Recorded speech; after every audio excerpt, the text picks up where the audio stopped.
বাংলাদেশ জাতীয়তাবাদী দল বিএনপি নির্বাচিত হলে ইনশাআল্লাহ ঢাকার সাথে বরিশাল হয়ে ভোলার একটি সংযোগ সড়ক স্থাপন হবে।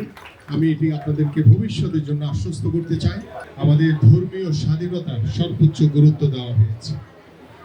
আমরা মুসলমান, হিন্দু, বৌদ্ধ, খ্রিস্টান, আমরা সকলেই আমরা নিজ নিজ এলাকায় আমাদের যে ধর্ম রয়েছে সেই ধর্মীয় অনুভূতিকে সর্বোচ্চ গুরুত্ব দিয়ে আমরা উৎসব উদযাপন করব এবং সেই উদযাপনের মাধ্যমে আমরা মুসলমান, হিন্দু, বৌদ্ধ, খ্রিস্টান আমরা সকলে যেই যেই ধর্মের রয়েছে আমরা সকলে একে অপরের প্রতি আন্তরিকতা রেখে একটি ভ্রাতৃত্ববোধ রেখে আমরা আমাদের এই সমাজকে সকল অসুরের শক্তি থেকে রক্ষা করে আমরা যাতে শান্তিপূর্ণ একটি মানবিক বাংলাদেশ গড়তে পারি সেই প্রত্যয় জানাই।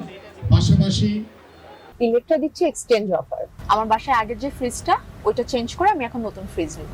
আমাদের এই ভোলা জেলা বাংলাদেশের জন্য অত্যন্ত উর্বর একটি জায়গা এবং আমাদের যিনি উপস্থাপক তিনি বলছিলেন যে অনেক কিছু থেকে পিছিয়ে আছে, বাট আমার কাছে মনে হয় ভোলা জেলার সামনে আরো অনেক দূরে এগিয়ে যাবে। বাংলাদেশ জাতীয়তাবাদী দল বিএনপি নির্বাচিত হলে ইনশাআল্লাহ ঢাকার সাথে বরিশাল হয়ে ভোলার একটি সংযোগ সড়ক স্থাপন হবে।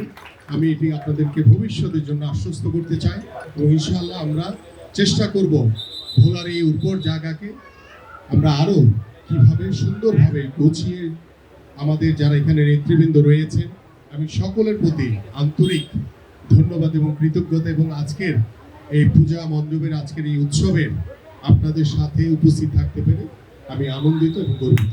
এবার যে দেখলাম এটা আমার কাছে অত্যন্ত নতুন আমার কাছে লাগছে। আরেকটা জিনিস, তাদের যে প্রতিবাদ্য আপনারা দিয়েছেন, যে বোলার গ্যাস দিয়ে আলোচনা করেছেন, কথা বলেছেন, দই দিয়ে কথা বলেছেন, বিভিন্ন উৎপাদন জিনিস দিয়ে আলোচনা করেছেন, এটাই আন্তরিকতা। আমাদের মাঝে উপস্থিত আছেন রবি ব্যাপারী আছে, সেটার উদ্বোধন ঘোষণা করবেন একই সাথে